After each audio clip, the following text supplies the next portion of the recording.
or I don't know, people who just maybe don't show up in the other periods. But yeah, I just want to thank you for this year. It's been a really challenging year for just myself and probably for you.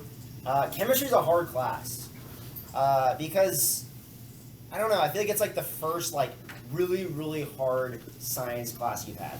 Biology, freshman bio, like maybe it's a little bit hard. Middle school, it's kind of like they just hand you cupcakes and and like they I don't know, like it isn't nearly as hard.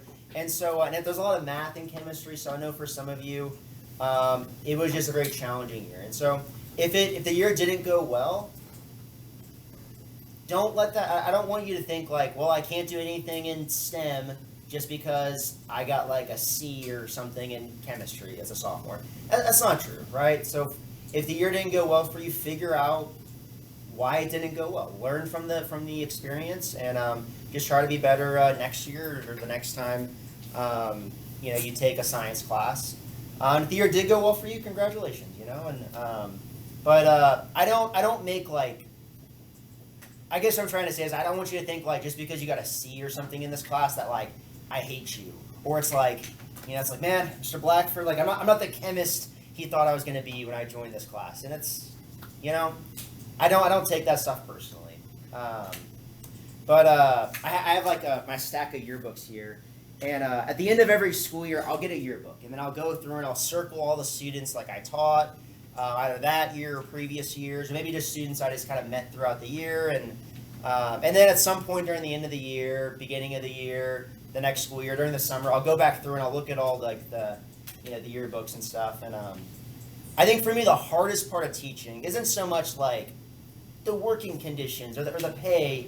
It's not knowing what happens next. It's like a feeling you might get when you watch like a TV show. Like imagine if you watch like Friends, and that moment when you get to the end of a TV show and you're like, I guess it's over. Like I don't know, you don't like it's like this weird feeling where you're like you made so many good memories watching the TV show, but then it's really sad because you're like, I'm never gonna see these characters again. And for a lot of you, I'm never gonna have like this will never happen again quite like this, and that's the hardest part for me because it's I don't know I get to know you and stuff and all that, and so and especially just like looking at the different people that I taught and stuff, it's like I never really know like what is the end of their story or whatever happened to them, and so I guess what I'm getting at is keep in touch.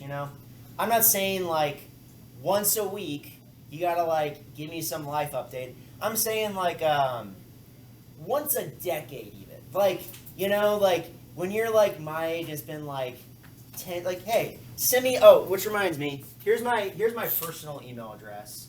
I don't have any plans of like leaving Fairfax County, but I don't know, if anything ever happened, this is where you could like for sure send me an email. And it would be appreciated. Like I would welcome that. I feel like I had some teachers growing up where like they would definitely not want you to email them. Like if I were to email them now and be like, "Hey, so and so," like they'd be like, "Who?" But keep in touch. Social media stuff. I mean, none of that can happen until you graduate. I'm not going to like follow you on social media when you graduate. I had a teacher in high school like literally like we get done with graduation. It's like the next morning. It's like 11 a.m. Look at my phone as like. So-and-so sent you a friend request. So it's back in like the Facebook days, people would send friend requests. And I was like, man, like, I guess like I was their favorite student, so, and I go and like, they would friend requested like literally all of their students. And like, in a way, like, I think, I don't think they meant anything bad by it or something, but I guess what I'm saying is, I understand how some of you, like, your social media is like your thing, like, maybe you post some stuff on social media. You're like, I don't know if I want you seeing this post, Mr. Blackford. So I'll leave that up to you. But if like 2 years from now or a year for some of you when you graduate, if for whatever reason you're like, I want to follow Mr. Blackford on Instagram or Snapchat, you have my permission. I don't really post anything on there, so there's really nothing to follow. But perhaps it's more of like another avenue where you can kind of keep in touch if you wanted to let me know what's going on. Anyways, but there you go. So again, thank you for this year, and let's do some chemistry final exam review. I did post slides to help you out with the review. You're predicting products. That's what the part 6 is all about. Is looking at those 5 different kinds of reactions and then trying to predict the different products. You don't have to balance the equations on these. I mean, you can if you want, but that would just kind of add a lot of time to it, and people are pretty good with balancing.